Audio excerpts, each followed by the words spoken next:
Hello, we are going to create a color wheel. We're going to do a little bit different spin on it though. We're going to create an umbrella color wheel. Thought it was pretty fitting since we've had quite a bit of rain here lately. And I'm going to show you how to create your umbrella, and then we're going to actually draw ourselves with a raincoat, rain boots, standing in a fun little puddle of water. So the first thing we're gonna do is we're gonna get a piece of paper. This piece of paper is a rectangle. So I'm going to turn it into a square by taking this corner right here and folding it down so that the top of my paper meets the side of my paper. Just like that. That is a diagonal fold. Remember diagonal from our lines that we drew a couple of weeks ago? And I'm gonna cut this extra paper right here off. Let me cut that.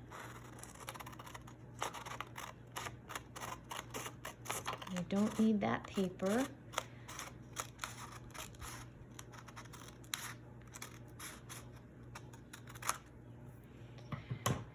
I'm gonna leave it here because I am gonna use it, but just as scrap paper. Then I'm gonna fold my paper. This is a triangle. I'm gonna fold my triangle in half. Like that. And I'm gonna fold it in half again. Now I have this triangle here, and I'm gonna take my crayon. I'm actually gonna use a black crayon, and my black crayon is broken, so broken crayons can still work and be used. And I'm going to draw a curved line. Remember our curved lines from a couple of weeks ago? I'm gonna draw that curved line to create the outside edge of my umbrella. You can draw it in, really there is no wrong direction to draw it in. If you wanted it to be straighter, you could make it straighter too. But I'm cutting out that curved line right along that line there, if you can see from my scissors. Move that out of the way. And then I'm gonna open this up. It's right there.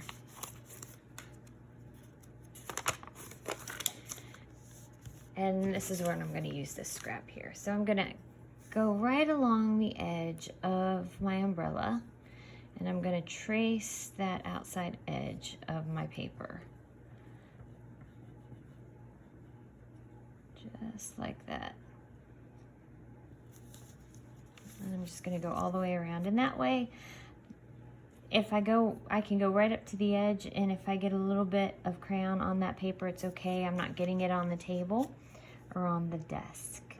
And it's a little bit less that I have to clean up, because then all I have to do is throw away this scrap piece of paper.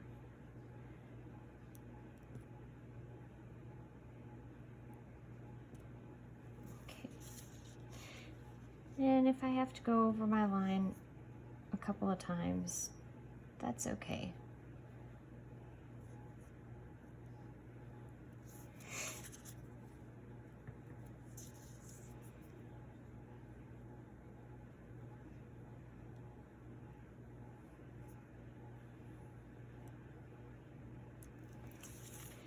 Then after I'm done with this, I'm going to trace all of those fold lines that I have in my paper. So if you've already traced your outside edges and you would like to go ahead and start tracing your fold lines, you can do that.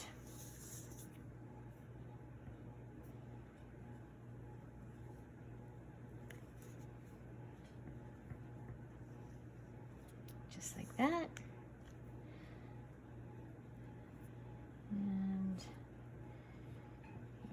Go. All right, so here I'm going to trace my fold lines real quick. And I'm starting in the middle and working my way out. That way I can go right up to the edge of my paper, and I'm not going to get any crayon markings on my table.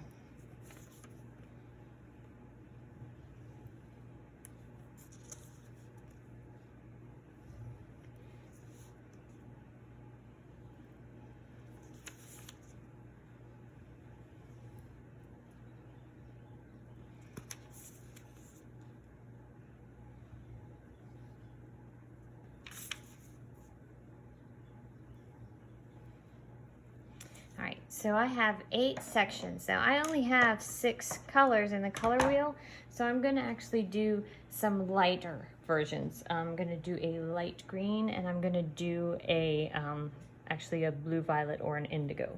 So the first color I'm gonna start with is red, and I'm going to pull out my red crayon, and I am going to draw some circles in here. You do not have to draw circles. If you wanted to draw hearts, you could draw hearts. If you wanted to draw stars, you could draw stars. If you wanted to create stripes, you could create stripes. I'm just creating a circle pattern here in this triangle right here, and I'm only using red in this space. My next space right next to it is going to be orange. So I'm making sure too when I pick up my crayons that I'm checking the name on it. So this is definitely orange, because in my crayon box I have a yellow orange too. I want to use the orange. And I'm going to do circles in this one too. If I wanted to do a different pattern in this space, you could definitely do a different pattern in this space. I just want to do dots today because it kind of reminds me of raindrops since it's an umbrella. And then we're gonna do yellow. Yellow is our next one. Now, if you remember from the book that we read, Mix It Up, yellow and red make orange. That's why orange is in between these two colors, all right? There we go.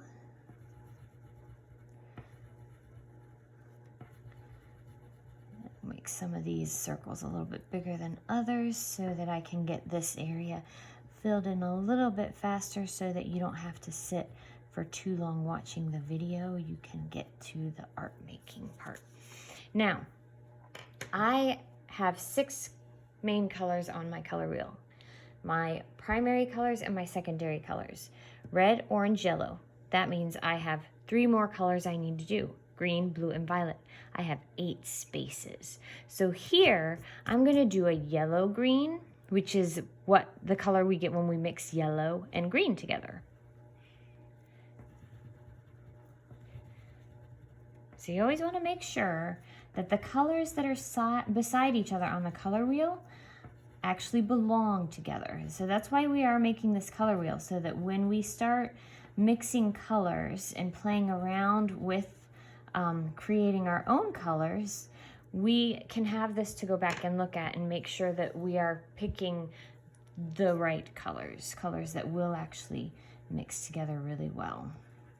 And then of course green, because yellow and green make yellow green. That's why it's a double named color. That's actually a tertiary color. It's an intermediate color. It's a color you get when you mix a primary color and a secondary color. I'm doing this a little bit quickly. Make sure that when you're doing yours that you're coloring in neatly. You want to keep it neat and get those colors in there nice and dark. All right, after green is blue. The reason blue is after green is because yellow and blue make green. Pretty nifty, huh? So this is my blue. I did check that. I've used these crayons enough times that I can just kind of grab them and know, but it's always good to double check your paper on your label just to make sure.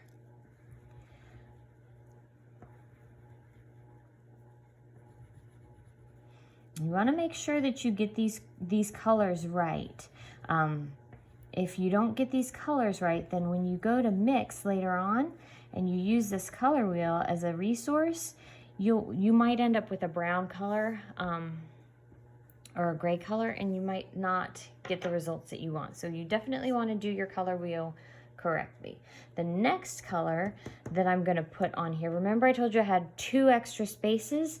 I'm going to do another intermediate color, another tertiary color called blue violet. So that is the color that I get when I mix blue with purple or violet, which I don't have on here yet, but I'm gonna be putting on here next.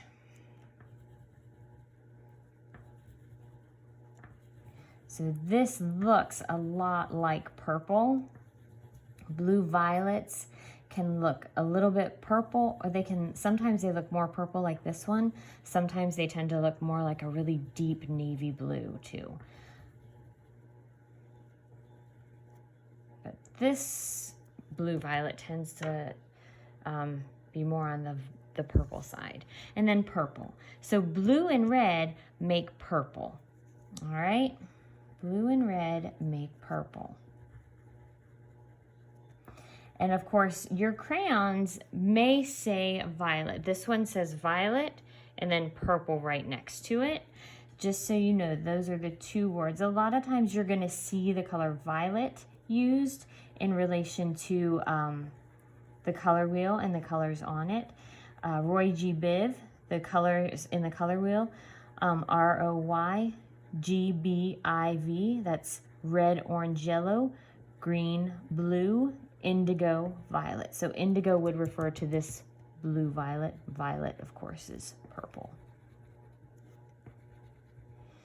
All right, so once we get this part done, we're going to pull out our markers again. Remember, we like to turn our markers into paint. Since I don't know if you have watercolors at home, the easiest way for me to do paints with you is by just kind of turning our markers into paint, and it's a lot of fun. So I'm only going to pull out the colors that are actually on my color wheel. These 6 colors. I'm going to show you what we're going to do with them. So first, we're going to start with the red, and obviously we're going to color the red here with red. And I'm just going to color right around all of those red circles that I made. Now, when you go to turn this into paint, remember when we did our dots, there were 3 different things that I showed you how to use: Q-tips, paintbrushes, and toothbrushes. You could use any one of those to turn this into paint when we are done with it, okay? It doesn't really matter which one you use. So if you have one that you really like the way it works better than the other, grab it and use it. These colors are going to be darker than the one on my example that I showed you because I'm using more marker here than I used on the other ones. I was kind of experimenting with that one, and I didn't have as much color down as I wanted to make these different areas nice and bright and vibrant. So I'm going to add a little bit more this time. That's why I went with coloring in dots instead of drawing swirls this time. All right, so I have my red done. And I'm going to do my orange.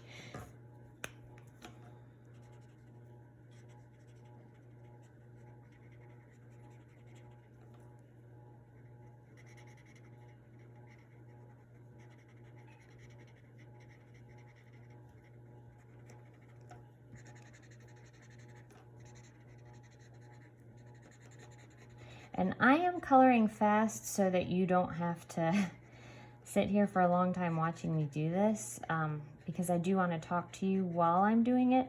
Please make sure when you're coloring that you color neatly. I've been doing this for a really long time, so I can color quickly and still keep control of my crayons and my markers a lot easier than my students can, than you guys may be able to, and that's okay.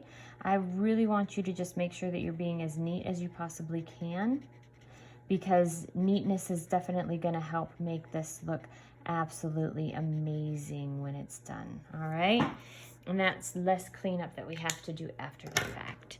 Sometimes if we have too much cleanup to do, it might ruin the overall picture, and we don't want to do that. All right, so my yellow, I'm going to be careful when I have the yellow. If you look at this tip, it's a little bit dirty. So one of the ways you can clean off the tips is on a scrap piece of paper if you need to. And you see I'm getting some of that dirt off right there. And I'm going to try not to touch the black crayon lines that I made, because that will actually make that tip dirty again.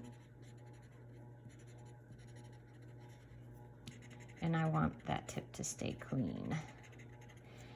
And I'm coloring this space in. This is going to be my lightest space. Now, One of the things I'm going to do in this section right here that I'm getting ready to get to, my yellow-green section, is I'm going to add a little bit of yellow marker in there before I put green marker in there to lighten that green up just a little bit, because I only have one shade of green marker. My marker kit is the very minimum. It's just got the 10 colors. It's got the 6 primary and secondary colors that you find on the color wheel, as well as pink, gray, brown, and black. And we're not using gray, brown, and black in this color wheel. Those are tints, and we're not trying to make any of these colors darker. We want to see these colors, and we want them to be very bright. Now I'm going to go in here with this green. I'm going to color around these yellow areas because I want the yellow and green to mix in together around this light yellow green, and that will look really, really neat. But that yellow will help lighten up that green. I'm not coloring over top of the yellow, I'm coloring next to it. So this space, my green space, I'm totally coloring in completely green. I'm going, again, around my dots. I'm coloring around my dots because if I try to color over top of my dots with my marker, it's not really going to work so well, and I really want to be able to see the crayon dots better. I don't necessarily want to cover them up. When I turn that marker into paint, it's going to kind of bleed into some of the spaces in those dots that don't have a lot of crayon wax down on the paper, and it'll look really neat. But coloring over top of the crayon, it's a really funny feeling with the marker. It almost feels like it's kind of slipping and sliding across the surface of the wax crayon. All right, so my blue section here, I'm going to color in with blue again.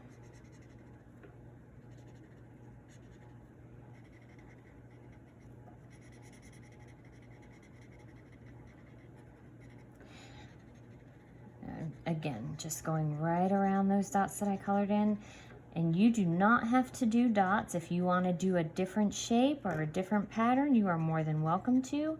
If you want each section of your umbrella, each color that's in your umbrella to be a different pattern for each color, you can do that as well. That would be fun. I like things to be balanced, and I like to have the same pattern all throughout it because I'm a little bit of I just love that balance. I love that having a theme throughout, and those dots kind of make that theme for me.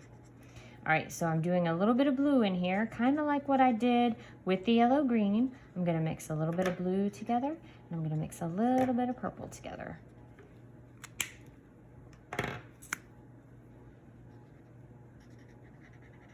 Just like this. And I'm not coloring over top of my blue marker with my purple marker. I'm coloring next to and around the areas that I made blue. And we're going to see how these mix together once we wet them.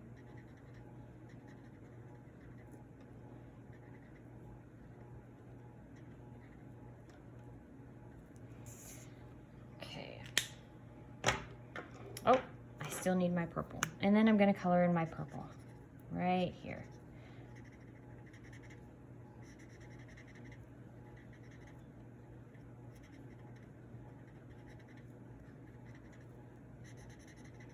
Now, before I start painting and turning my markers into paint, I am actually going to put this on a second piece of paper, and I'm going to draw the body of my little person who is using this umbrella and standing in a huge rain puddle out in the rain, just contemplating whether or not they want to continue puddle jumping and if they're going to hold their rainbow while they do it, or their rainbow umbrella while they do it.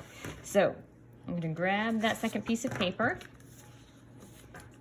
lay it down. There is my umbrella right on top of my paper. And down here is where I'm going to draw my person. Now I'm turning my umbrella so that my red is at the top. I just always place my red at the top of my color wheel. You don't have to. I just do it because I always start with red and work my way around the circle in Color Wheels. So I'm gonna lay this here, and I'm gonna draw a rectangle or a square for my raincoat. I'm making a nice long rain poncho raincoat, when I'm gonna use a black crayon to draw it right down here. I don't want to make it too long because I need to have space to draw my boots. And I'm going to do a little bit of a line here and some little dots to make buttons. It's all buttoned up nice and tight so I stay nice and dry. And a big pocket that I can put my hands in right there. And that's just a big square. See that? If I want to lift this up so I can finish that line or that square, I can do that, but I'm gonna glue this down and it's gonna cover that up anyway. But see, so you don't have to.